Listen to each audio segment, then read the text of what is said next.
لفظ لفظ حکمتیں ابر علم آگہی سے برستی بارشیں شرع کے امور سے دین کے شعور سے.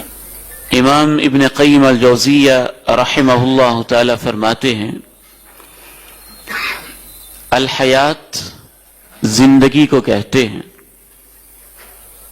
الحیات زندگی کو کہتے ہیں، اور الحیا دل کی زندگی کو کہتے ہیں. حیات کا معنی بھی زندگی ہے اور حیا اس سے دل کو زندگی ملتی ہے. اگر آپ اپنے دل کو زندگی بخشنا چاہتے ہیں، اسے زندہ دیکھنا چاہتے ہیں، صحیح معنی میں اس میں انسانیت کی زندگی، اخلاقیات کی زندگی، روحانیت کی زندگی اگر آپ دیکھنا چاہتے ہیں تو اپنے دل میں حیا پیدا کریں. جتنا حیا بڑھتا جائے گا دل کی زندگی بڑھتی جائے گی. دل کے بہت سارے اعمال کی بنیاد حیا پر ہے، اور دل کی امراض میں سے اہم ترین مرض بے حیائی ہے. جس انسان کو یہ مرض لاحق ہو جاتا ہے وہ اتنا مریض ہو جاتا ہے کہ اللہ رب العزت نے کہا یا نساء النبی لستن کاحد من النساء، اے نبی کی بیویو، اے نبی کی بیویو.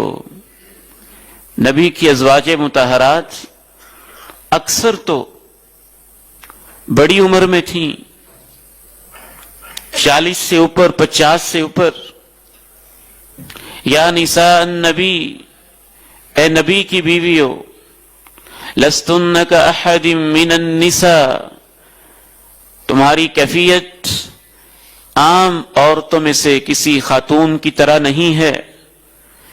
ان اتقیتن فلا تخضعن بالقول، اگر تم تقوی اختیار کرنا چاہتی ہو اور اپنے دلوں میں تقوی کی کیفیت پیدا کرنا چاہتی ہو اور اپنی زندگی میں تقوی کا رنگ لانا چاہتی ہو، فلا تخضعن بالقول، تو کسی مرد سے بات کرتے ہوئے اپنے لہجے میں نرمی نہ پیدا کرنا، مٹھاس اور لچک نہ پیدا کرنا.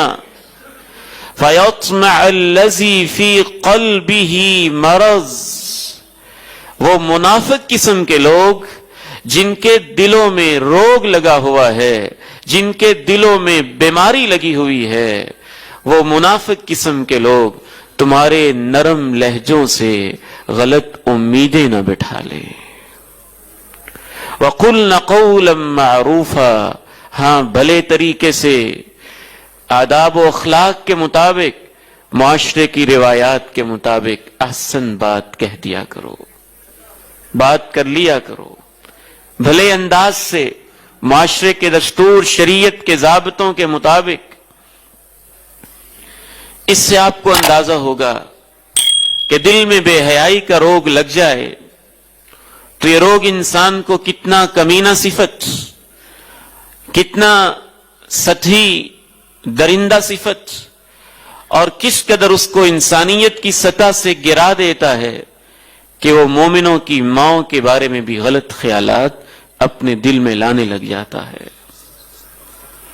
مقدس ترین ہستیاں، اہل ایمان کی مائیں، تو دل کا ایک بدترین روگ ہے بے حیائی، اور دل کی زندگی ہے حیا.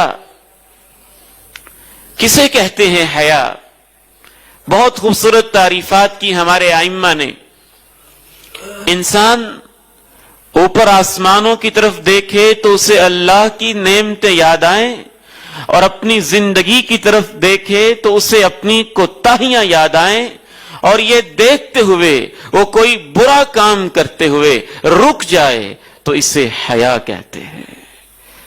اللہ، تیری دی ہوئی آنکھوں، تیرے دیے ہوئے ہاتھوں، تیری زمین پہ چلتے ہوئے تیری پھیلائی ہوئی چھت کے نیچے رہتے ہوئے تیرے دیے ہوئے دل کی دھڑکنوں کے ساتھ میں تیری نافرمانی کروں، اسے حیا آ جائے.